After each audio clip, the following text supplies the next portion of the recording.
There's nothing quite as comforting as gathering around with mom friends and sharing stories.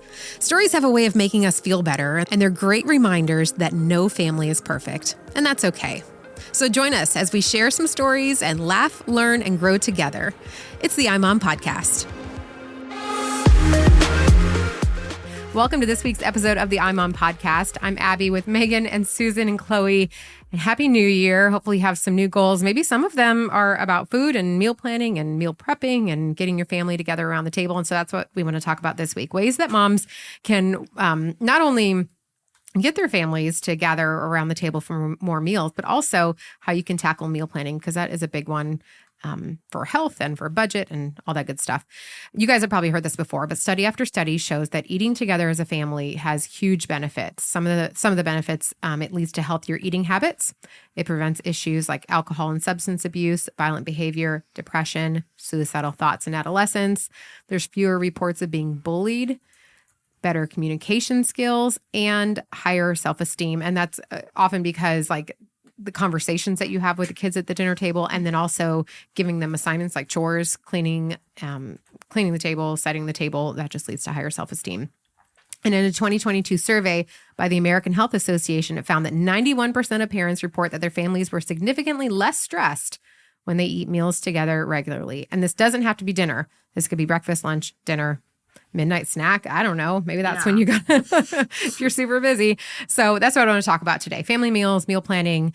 What did you guys do when you were growing up? Or Susan, what did you do with the kids? Oh gosh, I tried everything because truthfully with kids, it just gets busy. So I did do that. What do you call it when you batch all the meals at one time? I actually, for a period, got together with a friend and we did each other's recipes and split it, cooked all of it. I tried a lot of different things. How often, with 5 kids and them being in different activities, how often did you actually get to eat dinner together? Or was it like 2 here, 2 there? I would say fairly often. I mean, sometimes, we like to eat. I mean, I'm not saying you're not eating. If you're not eating together, you're probably still eating. No, we did. I never probably made just one meal. I always doubled it so that I was always cooking and freezing something. But yeah, we ate together a lot because we like to eat. And for Megan, I think that with kids your age, they're not running around to activities. You're not dropping them off at football practice or piano or anything yet.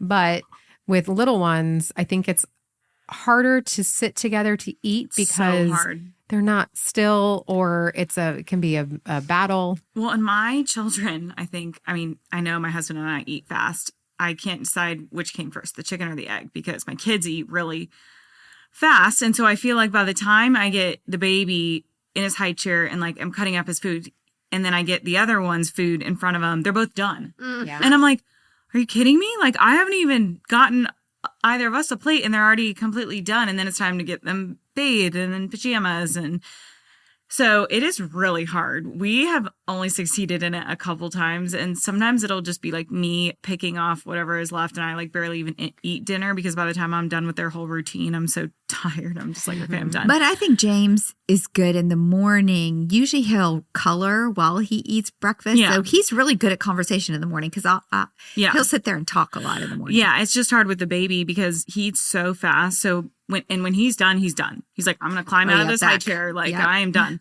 So it's just at this age, I haven't found I'm open to any suggestions because I have not found a good way to get us all to eat at the same time because. Yeah. When my kids were really little, like your boys' ages, I had just gone through a divorce and we moved in with my parents. So we moved in with my parents when my boys were 1 and 2, and my mom made dinner. And so, obviously this is a special situation and it was a huge blessing because my mom loves to cook. So my mom would make dinner every night. And because she cooked, I could be finishing up with work and kind of shifting gears, and we would all actually sit down together. At 1 and 2 years old, they would be sitting down, strapped in. Does your mom want to come to my house? She would probably love it. She would love it. And it just, there was something about that formal meal that made everyone sit down. And I don't think most moms have time for that. You're making. Well, and the other tough thing too is, so because I work from home, I'm done at 5:00.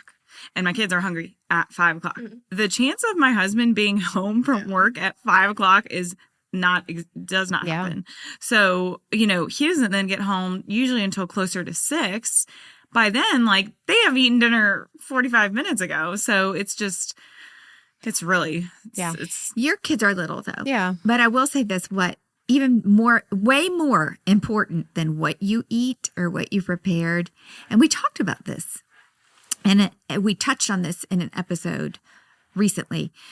What's more important is their opportunity to have conversation, because that's where they get social skills. So in that safe table, they can talk about things they heard on the news, or talk about things going on at school, or talk about politics even, and not have somebody react negatively, because it's safe in the family. You can look at them and go, oh, really? Why do you think that? And they can learn to dialogue. It's such a great place for that. This is my question. I mean, granted, I understand I have little kids, but it's really hard for me to talk to my 4-year-old when my 1-year-old is screaming. Yeah, but your kids for more or whatever. Yeah. So, like, even then, it's like, how do you have those conversations when you're like, whoa? Well, yeah. And I think you're right. I think I'm also looking for that, like, confirmation that this is a phase and that there will be, like, a time where we all sit down, because I do feel bad about it.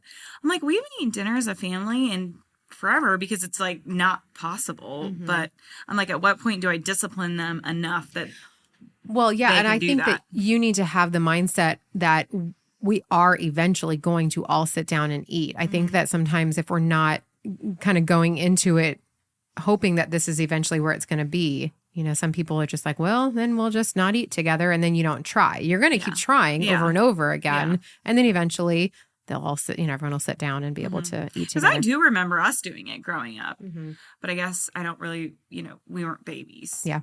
Chloe, did you eat together as a kid? We really didn't. I mean, we would eat together on the weekends, like a Sunday, but we just were all in different activities. It was hard to, get together. So what are some ways that moms can help make meal times happen? I think scheduling it, actually having the kids put it on their calendar is one thing. And if you have sports schedules, you got to plan a stake in, okay, these 2 nights we're going to eat together. Yeah. Like you said, on the weekend or whenever it is, you got to say, it's a Sunday. Yeah. We didn't have dinner together every night of the week, but we had breakfast together every day. So even when when one of us were in, like, we had junior high back then. And it's like how middle school starts at 9 now, 9 a.m. or whatever. Yeah. And I would be going to school at 7. She would be going to school at 9. She still had to wake up at 6 and eat breakfast with me and my parents. Your mom was smart because she wanted you to go to bed at the same time. I guess she had a plan. We are not going to have kids on different schedules. Every morning we sat and ate breakfast together, and I'm not a morning person, and so it was like I probably was not having any good conversations, but we sat there and ate. Yeah. But on that point, it doesn't have to be dinner. It can be any meal, and maybe it's just that, like, once a week, maybe it's your Sunday night dinner, and something is better than nothing. I think that's what people have to remember is don't throw out the baby with bathwater, Yeah. And cover those conversations. Like the app we have, the Q&U app. Yeah. It's great conversation starters. Yep. Yeah. And then getting the kids involved. If you have designated cleanup and setting the table and even letting them cook with you, that can sometimes be more trouble than it's worth at a certain age. But having conversation starters, like you said, is just ways to get everyone. It's not just mom slaving over the stove, calling everybody, and then everyone running off. It shouldn't just be on mom to do it all. What are some fun things that you guys have heard people do around the table, like activities and things around the table? Pass the piggy. We played that all the time. That's one of the I'm on printables. It is. I'll put it in the show notes. It's when I'm on. So that was a game that we had that if you caught somebody having bad manners. I was saying, of course, I don't remember that. Yeah, no, all the time. And Grant would get it all the time. And he'd get so mad. So how did it work? You were in swim practice. So the kids watched each other, and whoever had bad manners got the piggy. And if you ended up with the piggy at the end of dinner, you had to do the dishes. Oh, man.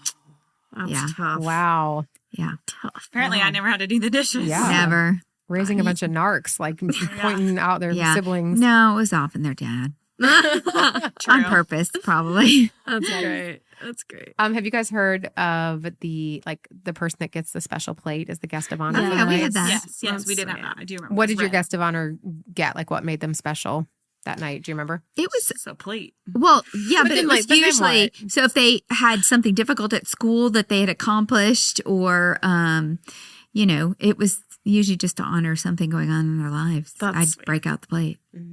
We talk about favorite part of the day, and we make it where like one person, I'll be like, okay, Liam, you start.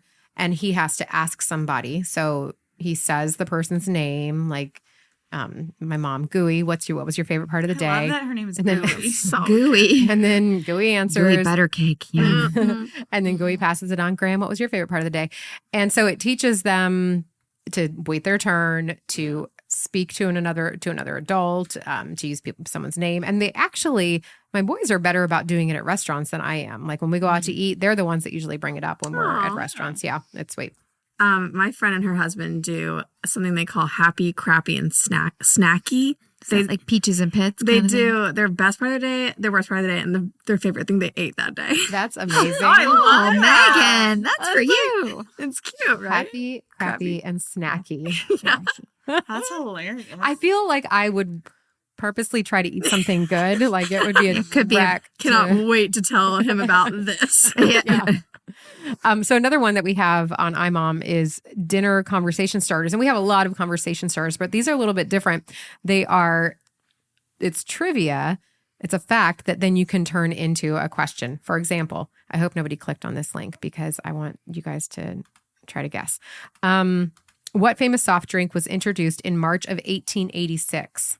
1886. Dr. Pepper. Coca-Cola. Megan wins Coca-Cola. Oh, wow. And then, so we have the question and then a conversation starter. If you could only have one drink other than water for the rest of your life, what would you choose? Chloe, go. Coffee.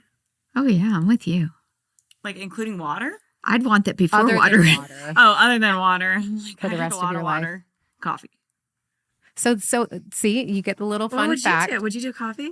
Oh, yeah. Wait, can I say champagne? I was going to say wine, probably. Actually, yeah, I might say because, champagne. I mean, I drink a lot of water, but a glass of But wine I do would be drink nice. coffee every Yeah. single Yeah, day. me too. Yeah. Me too. So anyway, fun facts like that then you can turn into a conversation starter, which I thought would be Cute. kind of fun. Yeah. Another way, and this is like a passion of mine. I don't know why, because I'm not a great cook, but one way to make dinners happen is to plan your meals. And so I kind of want to talk about that now. Like for a lot of women, a lot of moms find themselves at the end of the workday kind of opening the pantry, opening the fridge, and That's going. me every day. Okay, so how do you do that? She's good at it. No, I don't know. Hampton How? says it's a special hack that I can make something out of nothing. I can't. Granted, it's not always good, but like I have been in a pinch so many times because when you're working full time and with two little kids, it's just I don't always have time to get to the store. Like for me, it's not even just getting to the store; it's figuring out what I'm going to make, making the grocery list, planning it, actually cooking it. So I have somehow been able to throw it together, but it's not that, like I said, it's not like it's gourmet or anything. But so like, what about like chicken? Do you have it defrosted or what? Oh, well, Like, what do you do for or your- I'll make like, this is so embarrassing. I'll take like frozen chicken nuggets and then I'll like cut them up and like make like taco or a quesadilla. So like I take something that's kind of Sure. already, or like chicken sausage that you can cook in a pan really fast. Uh-huh. And then like kind of make it into something. It's not like straight up raw. I love So, that. That's good. I love that. but it's not that good. Are you a meal planner, Corey? Chloe? Lisa, Corey. Who are these people to Abby? Who had the baby here? Seriously. Are you a meal planner, Chloe? Oh gosh. Typically, yes. My husband does the cooking. He's better at it. When my husband's out of town, I eat like a divorced dad. Like just whatever. Girl dinner. That's a big trend right now. Yeah, Girl dinner. What I is love that? girl dinner. Just like whatever you can find. Popcorn? Well, and it's usually like something very snacky. Yes, like popcorn or charcuterie or, it's girl dinner. And it's, the other nights my friends and I were talking about this. One had like a donut. The other one had, oh gosh, what was it? Yeah, I don't remember, but it's like ridiculous things that you would never eat on a normal Or feed basis. your kids. Or feed your kids. But you're like, well, cereal. Like, Yeah. this is what I got. Yeah. So wait, so what was your answer? Typically, yes, but when it comes to dinner, You plan, he cooks. I kind of we just talk about it. Like what sounds good, but he has the decision. I'm not picky right now. Plus, I have an 8-week-old, so I'm just Yeah, you're just eating chicken. living life. You Yeah. know. Susan, did you plan meals? I had to. It's too many people to Yeah, feed. that's a lot. But I will responsibility. say, my friend Jan taught me this. She's so good at like the same thing. Her husband's diabetic, so they have to have regular meals. She was just really good at having a certain amount of basic recipes that she knew by heart. So if she had to go to the store, it wasn't even list. She knew I'm going to make this, this, and this, Yeah. and she knew how to do it. And so I tried to find those certain meals that I made all the time regularly and had the stuff. I mean, you also didn't work. Granted, you basically did Right, because you had right. 5 kids. So that in and of Right. itself is a huge job. Yeah. But like, I find it hard during the day because I'm like, Yeah. when am I going to do this? I just, See, so I've got the habit of we go grocery shopping every other Sunday. And sometimes we do little trips in between if we have to. And I'll plan 2 weeks of meals. And I do it on that like Saturday, and then we shop on Sunday. And I do what you just said. I have a lot of like go-to. We always do tacos like on what? Tuesday. People always say that. And I'm like, but what like what? I always do tacos Taco on Tuesday. Tuesday. Yeah. spaghetti. And we don't eat a lot of pasta because I would be 400 pounds because I love it so much that I have I to do like, too. I can't make it the staple. And I've tried to have like spaghetti squash or like, It's not the like same. like rice pasta. I know, and I'm I like, know. this It's is not the Rice same. pasta is even worse for you, though. Well, like the tricolored rotini, that's like the Yeah. vegetable Ugh. stuff. My kids are like, "Oh, we'll eat that." I'm like, "You will?" Or like the chickpea pasta. I'm like, how's more that protein? one's the worst. No, it's not the same. But so what I do though, Megan, is, and this is I think a really important tip is you have a spot where you know your recipes are, so that when you go to meal plan, it's not like, oh, what should I make? That's my problem is I don't keep track of like the easy things that Yeah. I've made. And then I'm like, oh, I have a note on my phone in my notes app, but then I also text myself recipes. Like if I see it online, I send it to myself in a text, and that's the only thing I didn't text to even know you could do myself. that. Yeah, so I look at my text messages and I scroll, and it's like a list of different recipes that you can make. Dear Abby. Dear Abby.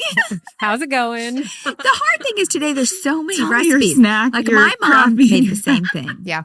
all Well, the time. And kids will eat the same thing over and over again. Oh, We they all look do. forward to it. I'd come home and you smell Yeah. whatever it is. No, my mom this is a made. I'd be very like, oh, vivid memory. I remember having chicken tetrazzini like once all a the week. time. Yeah. Yeah, we Yep. made that a lot. Well, and we have another good article that talks about like how to structure your week so that it helps with the decision making. So you don't make the same thing every day of the week, but like Monday is going to be a crock pot meal. Yeah. And then at least it narrows it down, and then you look Yeah. for crock pot recipes. Tuesday is going to be something pasta based, or that's your Sunday night dinner or whatever. And so you kind of have your plan. And I think that like I'll even put on our meal plan going out to dinner, because then it's something to look forward to, you know, and then you don't splurge another night because you're like, okay, I'm not going to throw that chicken in the freezer because I know I'm going to be going out on Friday or Saturday. Right. Well, and I will say, when I went back to work, the crock pot was the bomb. Yeah. Because I I got could one going on throw the it counter in right now. I know. I could throw it in the morning and come home and it smelled good. Yeah. And I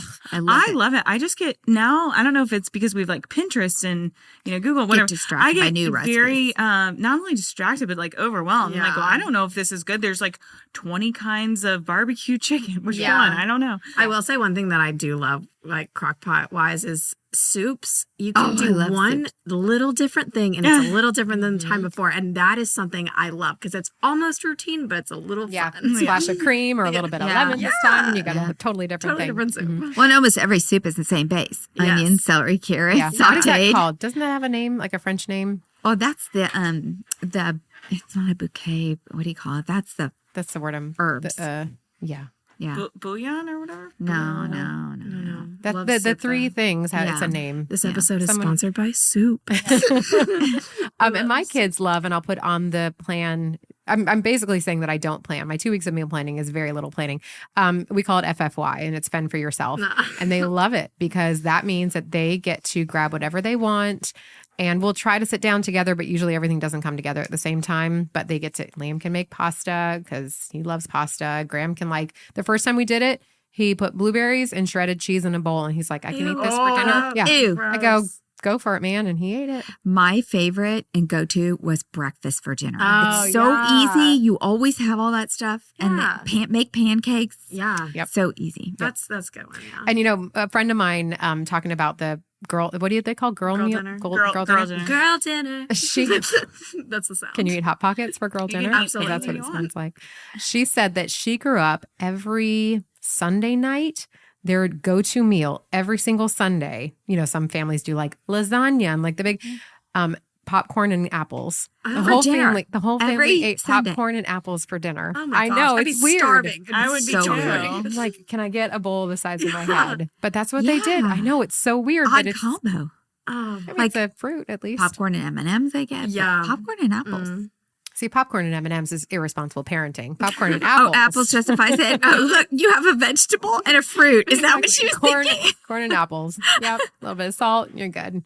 So what are some things let's wrap up by talking about things moms should and shouldn't care about around the dinner table. I think you should care about manners and conversation because that's one of the main places I feel like you learn manners.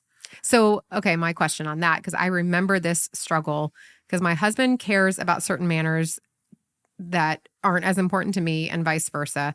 And it felt like all throughout dinner, all we were doing was correcting the kids. Yeah, and that I'm can like, be a lot. Yeah, yeah. all we're doing is telling them sit up or chew with your mouth closed or sit on your butt or whatever. You know, it's like, how do you just pick one? No, you pass the piggy. Yeah. Trust me, they don't want to do the Yeah. dishes. Yeah. Yeah. It just felt like we were spending more time correcting than Right. actually talking Yeah. and enjoying the I get meal. that. But yes, so maybe pick one. Pick one for the night and Yeah. really work on that. I'm more at this stage of like, I'm just teaching general life manners Mhm. versus like, like one of them will be like, I need more milk. And I'm like, please? Yeah. Like, don't just bark at me Mhm. and get you more stuff. So. We've done Taco Tuesday for basically their whole lives. And I remember them eating tacos and me just staring at them going, why did I pick tacos? Oh, Like, yeah. they're just Everywhere. falling out everywhere. Yeah. And they're 10 and 12 and they still eat Yeah, tacos like yeah. monsters. Yeah. It's horrible.